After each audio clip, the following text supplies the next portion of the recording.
Some people know about the power of dreams, but not enough people know the real power and how we can practice and bring this practice into our lives. And Patrick is here with us today. He's a PhD scientist with a passion for the world of wellness, which is awesome.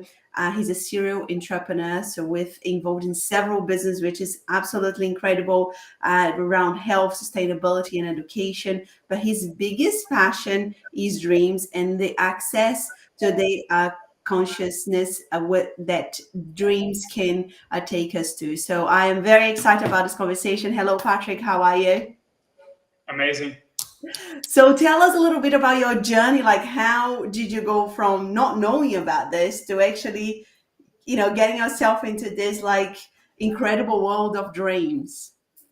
Well, yeah, I mean, so I grew up ultimately believing that the hard sciences were where I belonged. I have a hearing loss, so I've always, I can hear you, but I read lips frequently. And when it comes to music, I really I wasn't able to hear the notes that everyone else would hear. So in music class, my music teacher would spray me with a water bottle and slap me with a big yardstick because I wasn't hitting the notes properly. So I was always, and I use that story because it was really a gigantic impact on my life, because it was the first time that happened in third grade.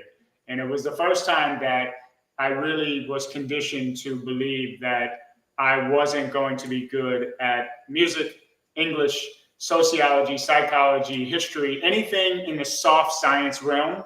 I just ran away from. So I ran towards, in fact, it was in fourth grade.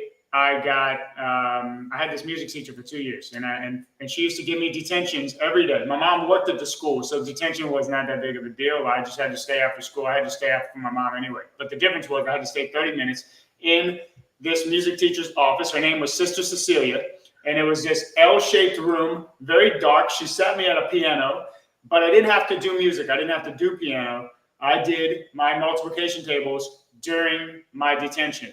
So my math teacher loved me because I was the first one to get my homework done. I had all of my multiplication tables memorized, every single one of them. I knew all of them. So that even further reinforced my push towards math and science. And then I ended up in college, ended up doing chemistry, and the rest is history. But I always say that, yeah, my love is psychology and psychopathology, and it's not something I'm an expert on because I've only started recently over the last year really understanding the power of psychology and developing an appreciation for psychology and freeing myself from that history that I just described, and now allowing myself to pursue really my soul's purpose rather than what I should be pursuing, which is math and science is what I always thought.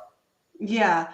Wow, that's crazy. I mean, you don't look old enough to have lived through that period that teachers were allowed to do that. But that's insane that once upon a time the world was like that, right? Like that we were penalized, like at school the teachers treated us like that. Instead of understanding each individual situation.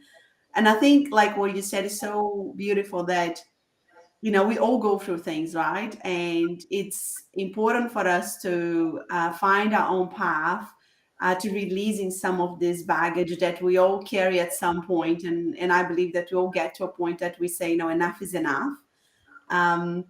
And I'm ready to let this go. I mean, did you have an experience, a personal experience with actually dreams as a result of that? Experience and combination of experience that you had throughout your life? Yeah, it's a good question. So dreams were never a very big part of my life, or so I thought.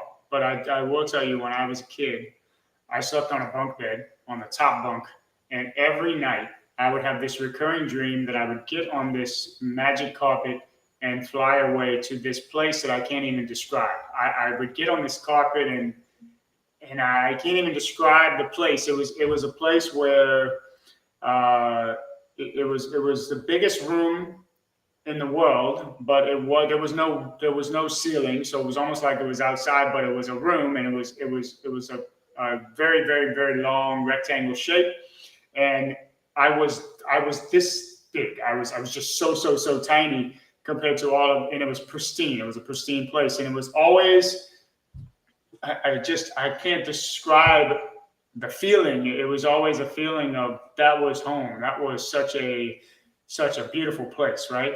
And I never thought much of it. I was a kid. I just had these recurring dreams. And then I discovered in January of this year, of 2023, I discovered yoga. And when I started doing yoga, I had never done yoga before in my life. Again, it was one of those things that I was conditioned to, no, I'm not going to do yoga. That's not a manly thing, blah, blah, blah. Well, I started doing yoga, and I fell in love with yoga and realized this is the magic carpet. My yoga mat is the magic carpet. And that was really powerful for me to realize that.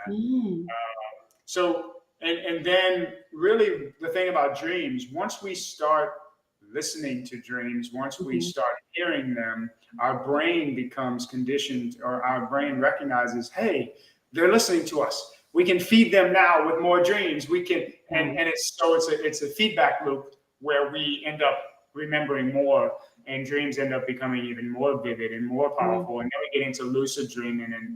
And I mean, I met a woman today who she's in her 40s, and she's been having prophetic lucid dreams since she was in middle school every single night.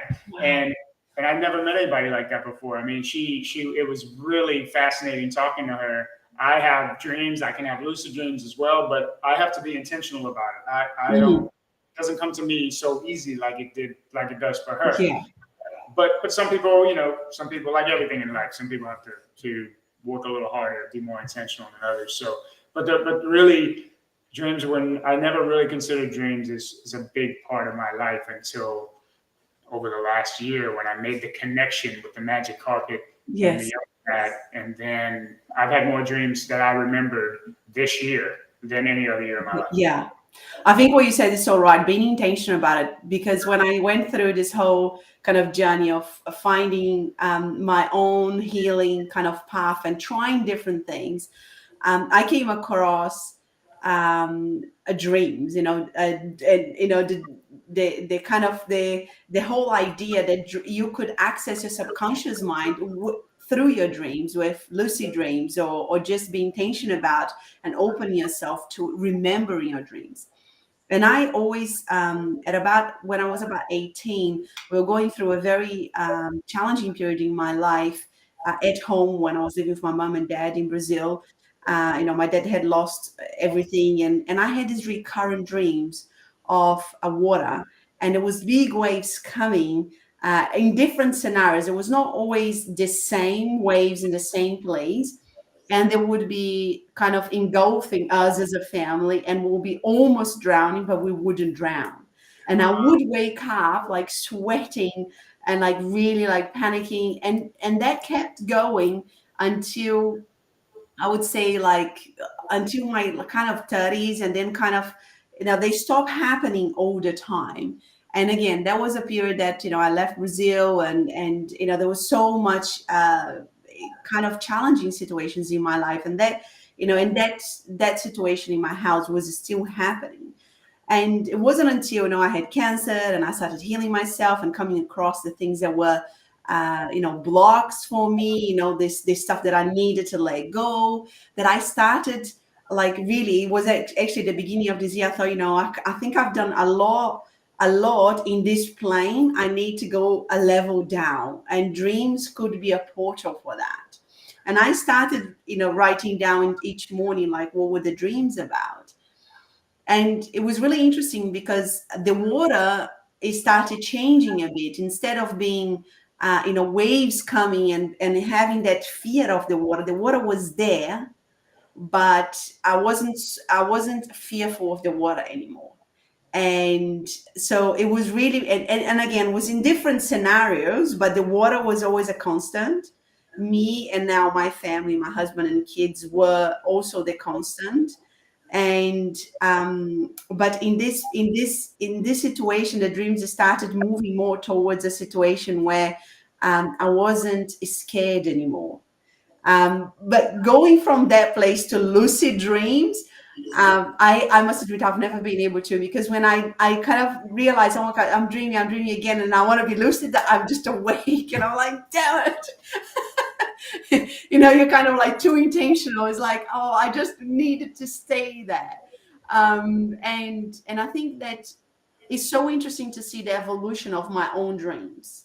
If from when I was unconscious about the actual patterns that were going on in my life, the things that I was um, suffering from and collecting, to now, after a lot of work that I've done in myself, body, mind, and soul, including yoga, that you could see the evolution in the actual dream. Yeah, I that's definitely true. I've noticed that as well, that a dream is not a dream in a vacuum. And if we can zoom out a little bit and look at a collection of dreams over the course of a week or a month or even a year, however long, we can actually follow along and see the growth and the transformation that they all start to link up. I find dreams to be, honestly, Angelica, I find dreams to be almost like therapy sessions. Mm-hmm. Really internal therapeutic experiences that I've had. I mean, I've had 5-hour therapy sessions in my dreams. Like, I don't even have a therapist. I've never had a therapist. And the reason, that's not to say that therapists aren't any good and I don't need a therapist. It's the reason I've never had a therapist, because I don't have the energy to.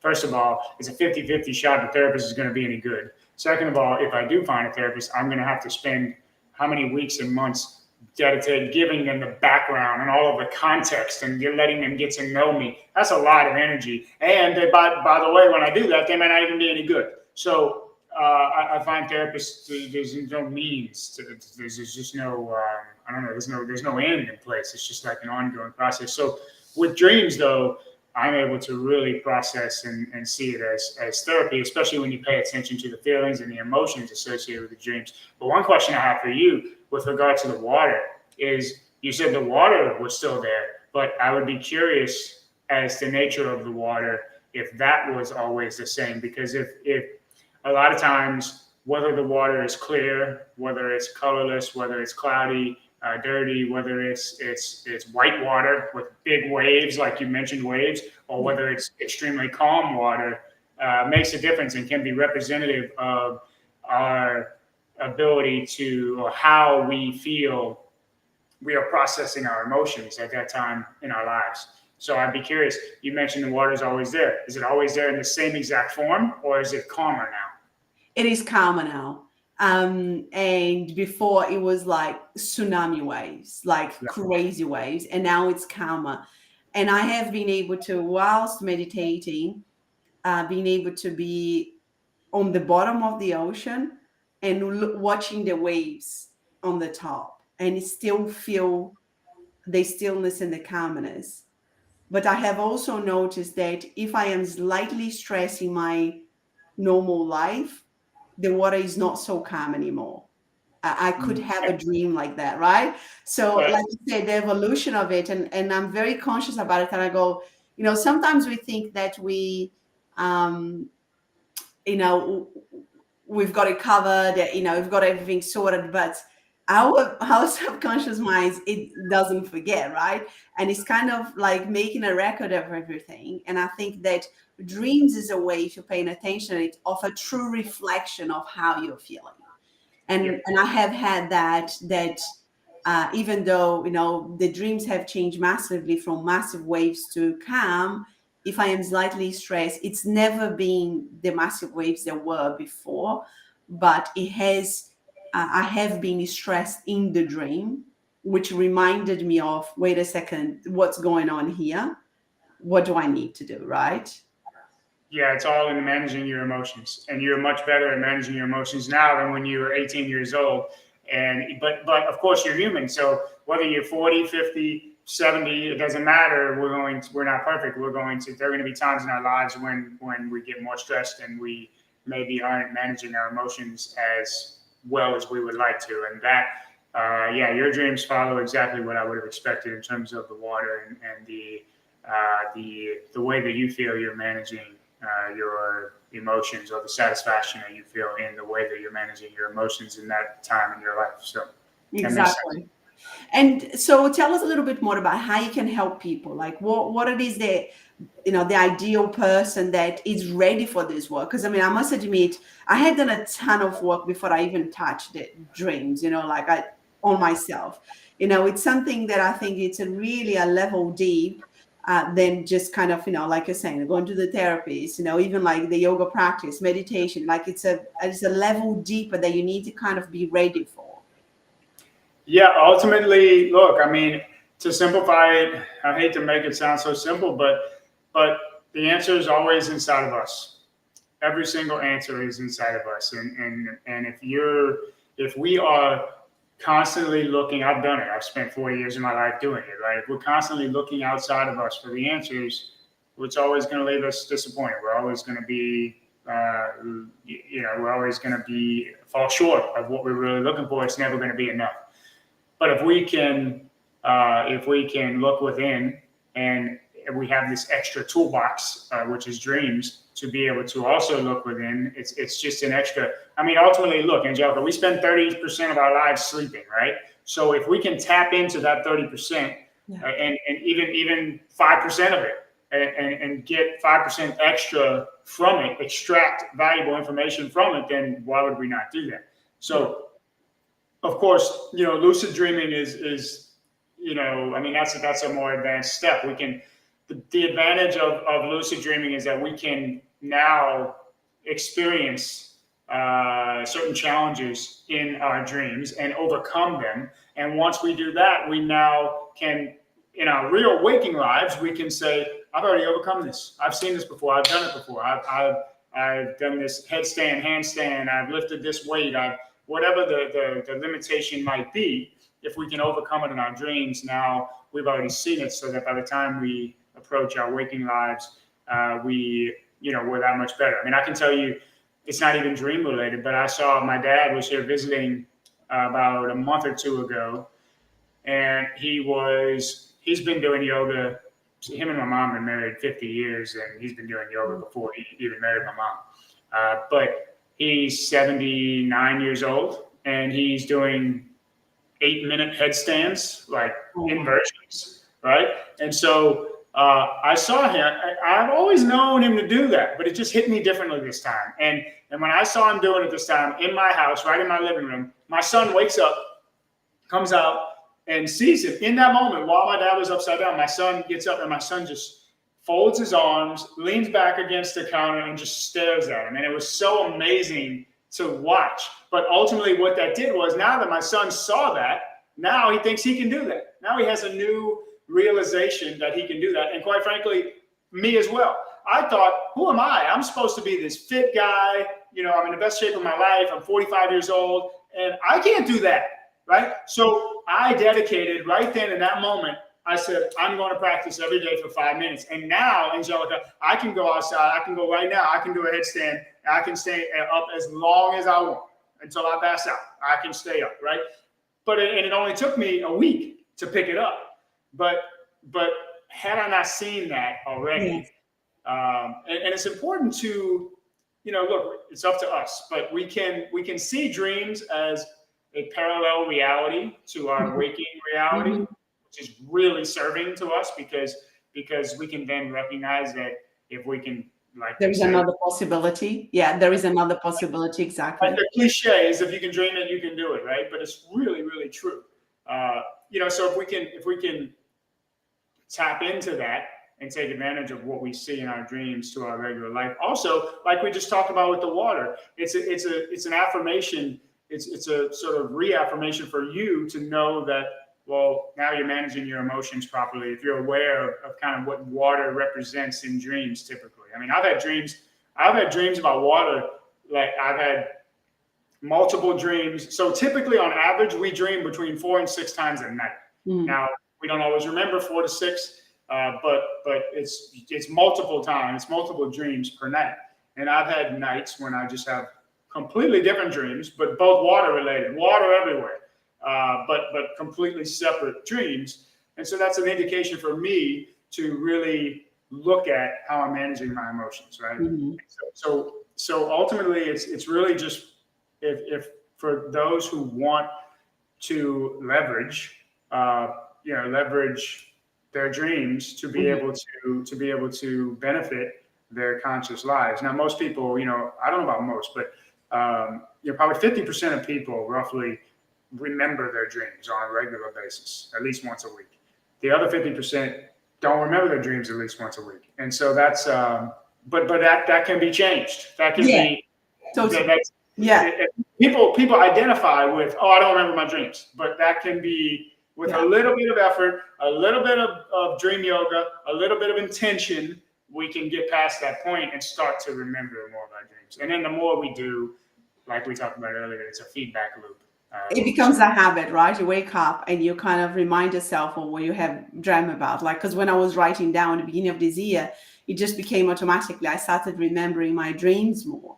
But I think what you said is so important. I mean, you mentioned a little bit about, about I've never been to a therapist, and I actually have been to a therapist. And I think that, but I'm with you in the sense that all the answers are within us. And there is so many people that are just waiting for somebody else or something else, like the supplement world, the supplement market, like all of that to solve all their problems, right? And I really truly believe that there are so many different tools, dream being one of them, that we can use that are so much more powerful than any other tool that will be coming from the outside to us. And that if we just put a little bit of an effort and, with a bit more of an intention, that we can accomplish so much more. I mean, I have worked with a lot of people that have been going to therapists for 10 years, and they've always said to me like, it hasn't helped me, I just wasted my time. And again, I'm not going to say here that therapists are a waste of time, because they're not. I'm pretty confident there is plenty of amazing therapists out there. But again, even going to the therapist, it depends on you. The therapist might give you, shed a lot, but at the end of the day, the work needs to be done with you, for you, within you, by you, right?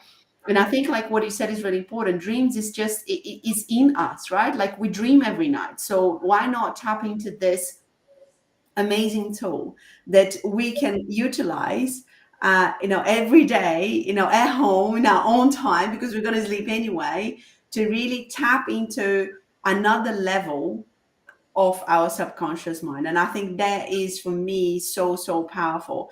I mean, your dad is like my idol for now, right? Like, this is incredible.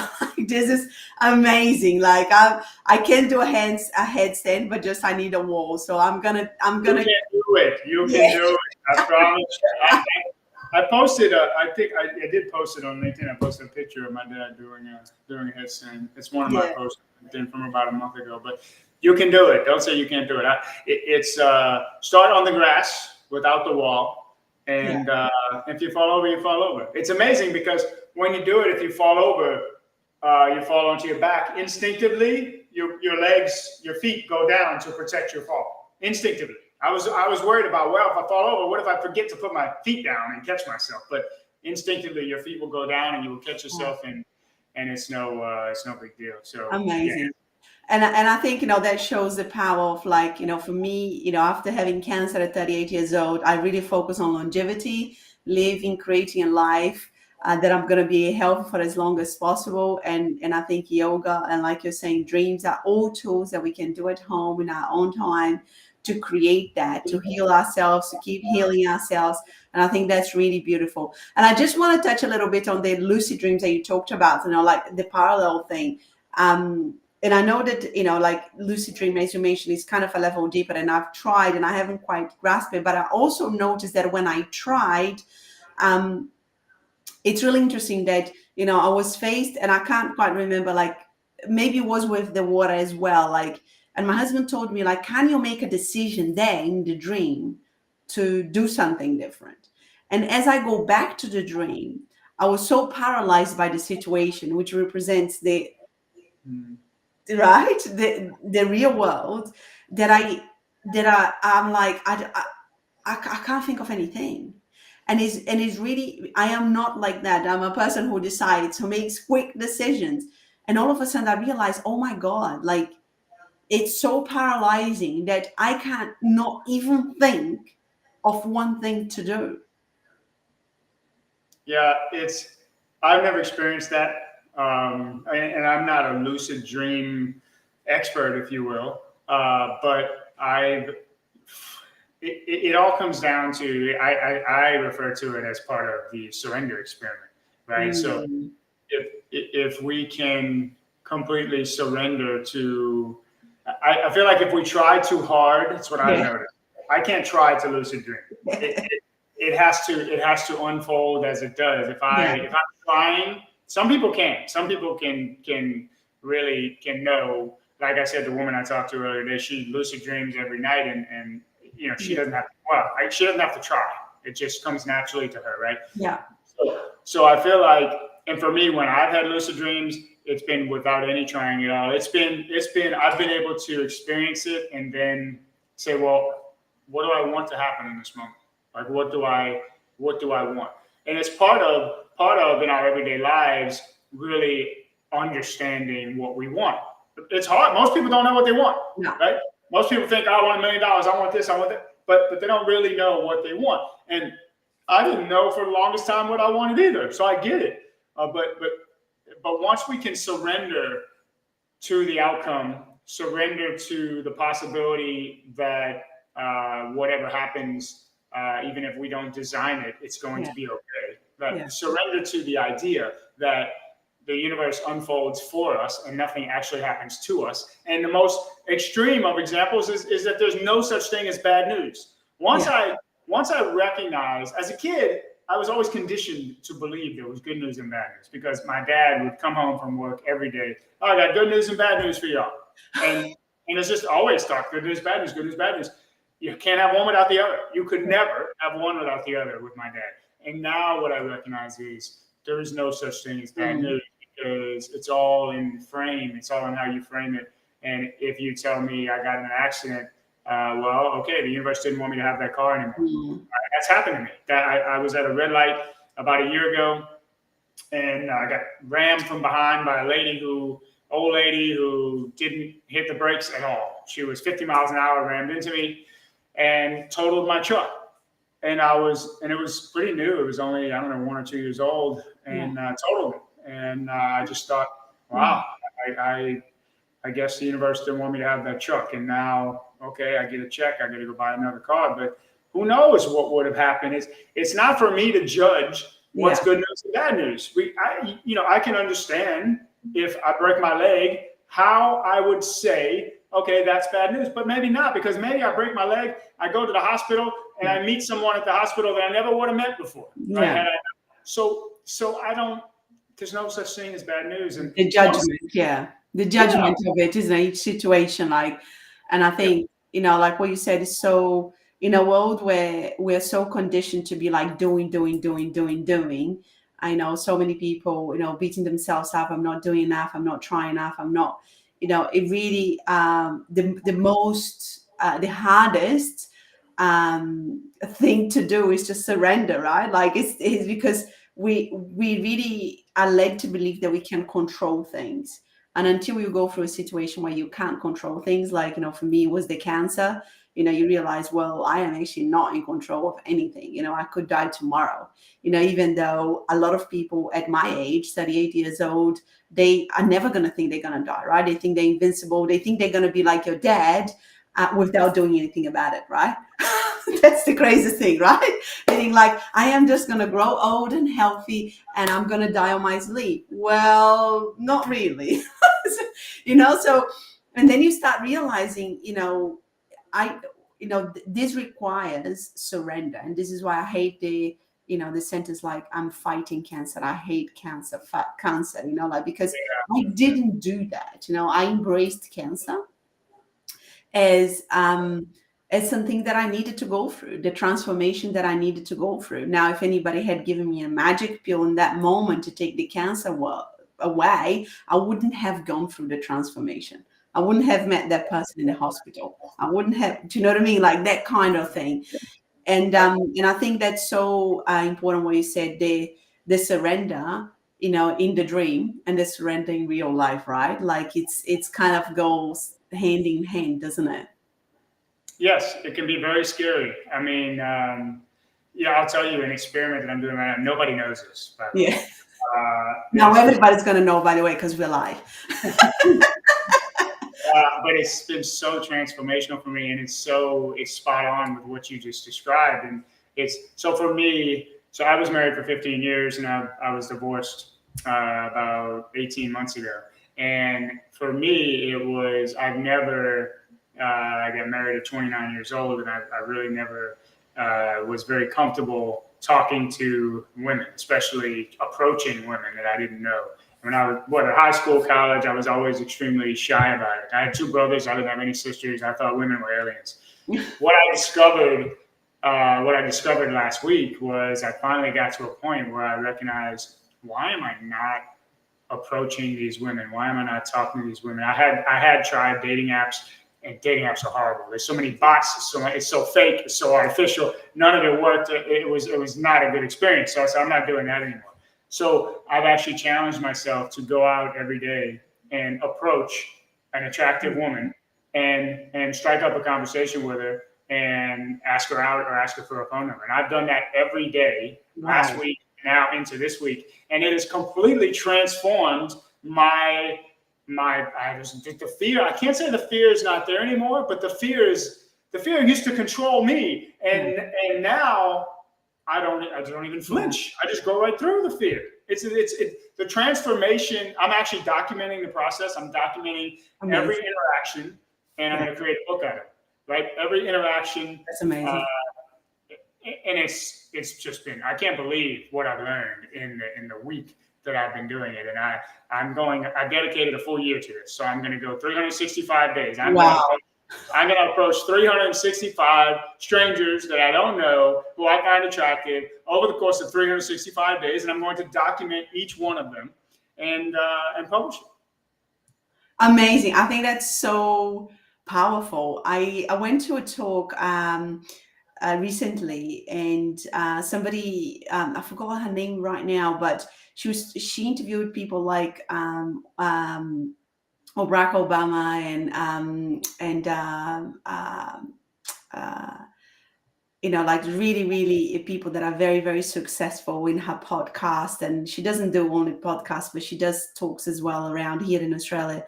And she said, I always ask them, Richard Branson as well, she interviewed him, what is the thing that you think that was so important that made you so successful?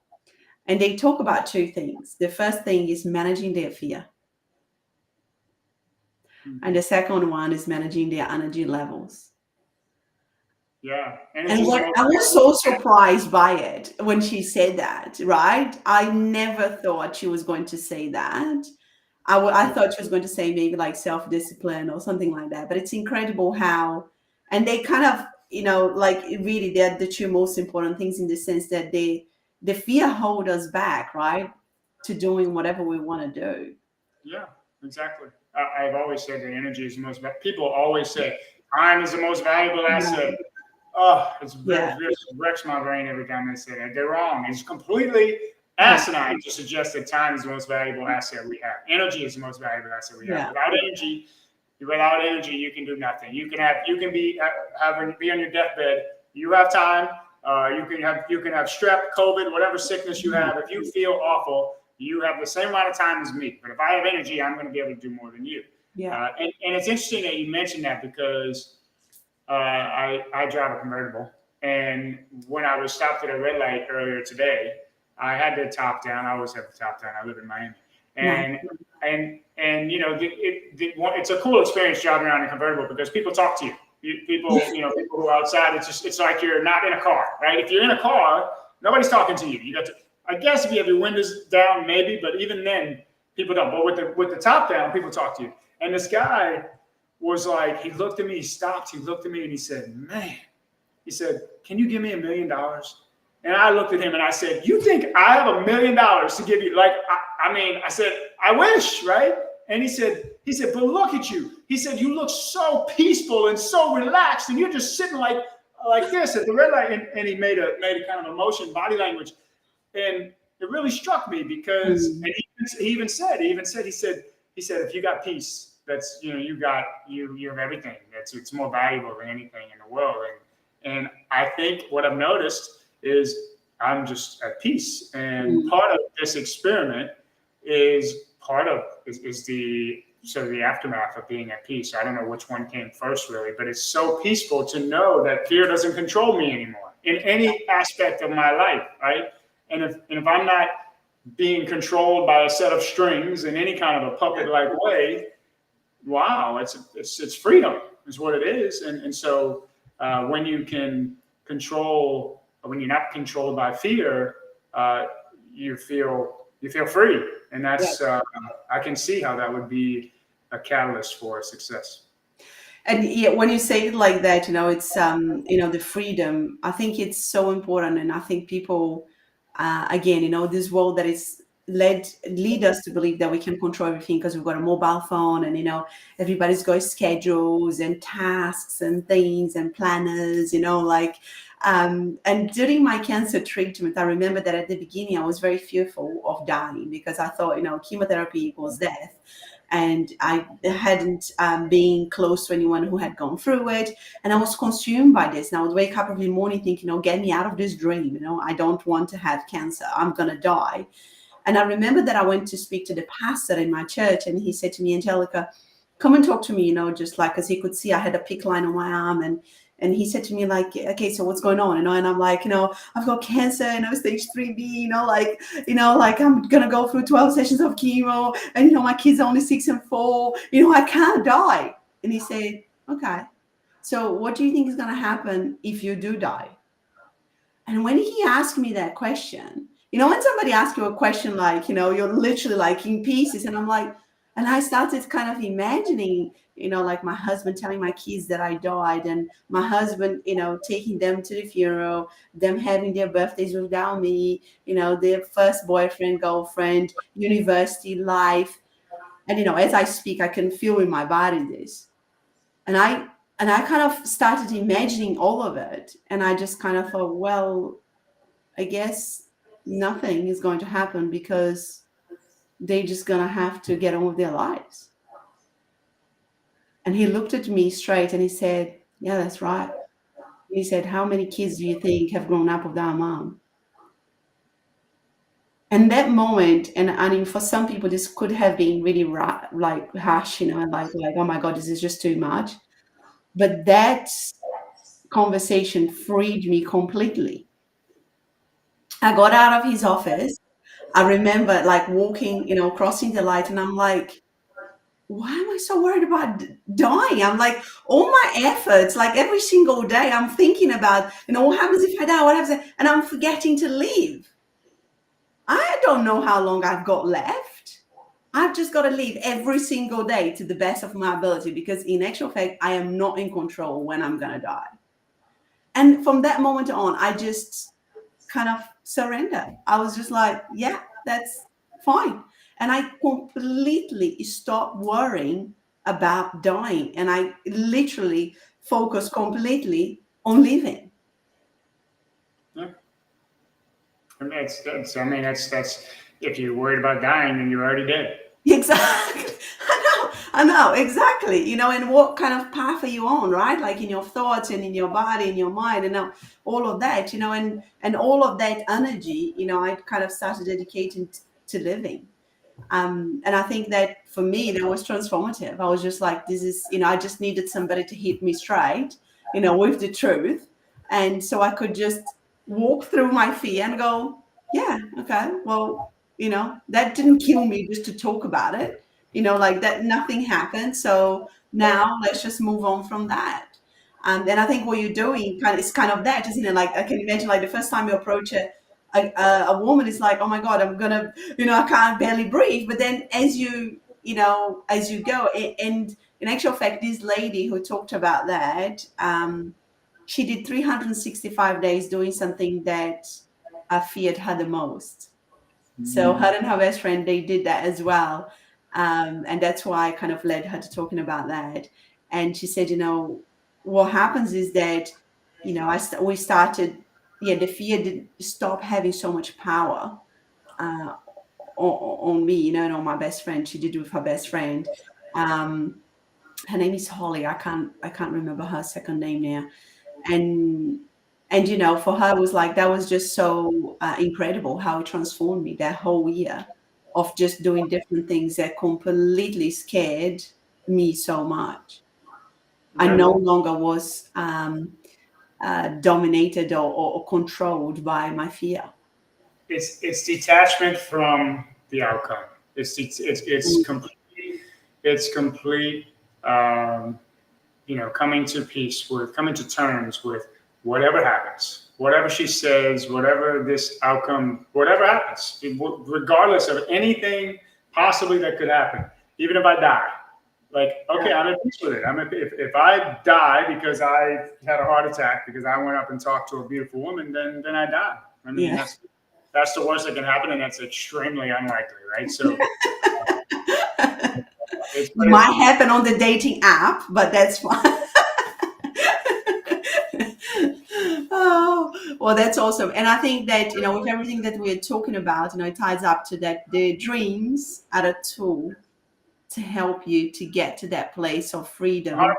It's not a coincidence. It's not a coincidence that I arrived at this place after I kind of discovered the power of dreams and what they could do for me and how they could impact my daily life. And that's really the number one question I ask, like the woman I asked today. I mean, the people that I meet that are aware of their dreams and have vivid dreams and recall their dreams, I'm always curious what impact those dreams have on their daily lives. And it doesn't impact everybody because everybody's not ready to listen to it. A lot of people do dismiss their dreams as just dreams, right? But what I can tell you is most days when I wake up thinking, oh, I didn't have any dreams last night. And then after about a minute, I recognize, wait a minute, that wasn't real life. That was a dream. So I did have dreams, but actually the memories are so vivid. They feel, in the moment I wake up, they feel real.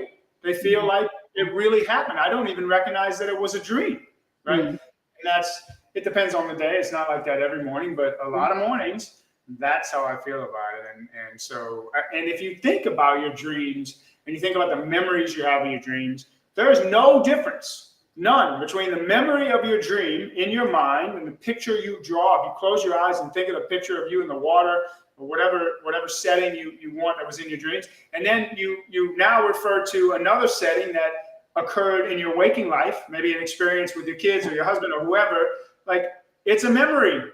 It's the same regardless of whether it was a dream or real life. When you start looking into it, if you think that dreams are separate from you, you're probably on the wrong path, right? Because it's just part of you, isn't it? It's like you're saying, it is no different than a memory. In actual fact, it's probably more accurate than a memory because, our memory is like a 50%. Because our waking lives are dependent on what we see, touch, taste, smell, hear, right? We would never, in a dream, if I'm fully clothed and I want to go into the swimming pool, I'm just going to go into the swimming pool. Yeah. In real life, in waking life, if I want to go into the swimming pool, I'm going to take my shoes off. I'm going to put my bathing suit on. I'm going to take my shirt off. Like, there's all these things that we're conditioned to do.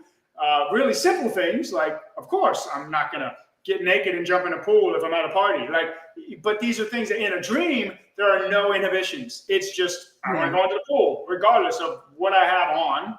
I'm just going to go in the pool. Whereas in real life, there's all these things that we're allowed to do and not allowed to do. And so that's and also like you can still get on a magic carpet, as Patrick, 45 years old, and go through the window in a dream, right?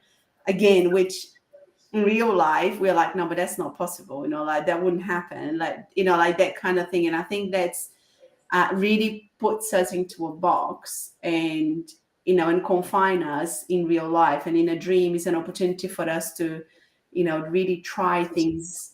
It's unlimited possibilities, right? It's like there's nothing, we can't see, touch, taste, smell, hear in our dreams. So we only can rely on what's inside of us. Yeah. It has nothing to do with the external, with our senses, right? Yeah. So that's pretty like, wow, what could we do if we weren't limited by these senses? And that includes, that's why people have flying is a very common dream. Yeah. Falling is a very common dream, right? I mean, there's a lot of different themes of dreams, but a lot of them are not necessarily practical in our real world. Normal world. Exactly. Yeah. So Patrick, just to finish off, like, how can people reach out to you? So if they want to kind of explore this, let us know. I mean, I'll add the details below as well, but how can they reach out to you? Well, I'm on LinkedIn as Patrick Laine. I'm also on TikTok as 𝗤𝗙𝗂𝗧𝗂𝗧𝗂𝗧. I'm on Instagram as well at Patrick is Dreaming. I'm not very active on Instagram, but you can DM me there as well. And so those are the three primary platforms. I think I even have my cell phone number on my LinkedIn profile. So it's completely open book. You can reach out to me, and I'm, it's really, there's also a link on my profile, my LinkedIn profile, to book a call to see if you're ready to tap into what dreams can do for you. I call it the ultimate life hack, because it's, it's a part, you talk about hacks, and I'm not a fan of hacks, but ultimately, if it's 30%, it's 30% of our lives that we're sleeping that's untapped. And so we're operating at 70% capacity, essentially. But if we can tap into those dreams and extract out of it, and essentially access our non-conscious, it's just transformational, the things that happen as a result of it. But you got to be ready for it. You have to be ready to receive it.